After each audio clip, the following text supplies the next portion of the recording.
ხანძარი იყო ბათუმში ლერმონტოვის ასათ ნომერში მეტალოპლასმასის საწყობს ცეცხლის სავარაუდოდ. ღამის 2 საათზე გაუჩნდა თვითმხილველთა თქმის სახანძრო სამმართველო სამსახურის ბრიგადებმა ცეცხლის ლოკალიზება დროულად მოახერხეს. შპც სხივი 2010-ის დირექტორის თქმით ზარალი 9 მილიონამდე ლარში ადგენს. თენგის შავაძე მომხდარს ბიზნეს ინტერესებს უკავშირებს და აცხადებს საწყობს ცეცხლის გამიზნულად მოუყიდეს. მსგავსი შემთხვევა 4 თვის წინ დედაქალაქში მდებარე კომპანიის საწყობშიც მოხდა, თუმცა გამოძიება ჯერ არ დასრულებულა. შემთხვევის ადგილზე დილით იმყოფებოდნენ ექსპერტ კრიმინალისტები, საქმეს აჭარის შინაგან საქმეთა საამახვილოს ბათუმის მეოთხე განყოფილება იძიებს.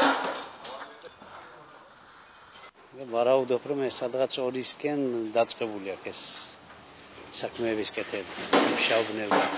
იგივე სიტუაციით შევიდნენ თბილისში 4 პიროვნებამ, დღისით, ძისით.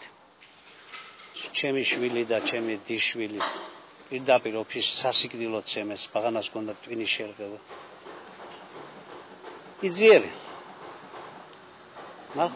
ნახოთ როდის გამოიძიები. ხანძარი დაახლოებით 10 წუთში ლოკალიზებული იყო, ხოლო 9 საათში მთლიანად ლიკვიდირებული იყო. ხანძრის შედეგად დაიწვა საწყობში ანტრესოლის მეორე სართული იყო და ზედ არსებული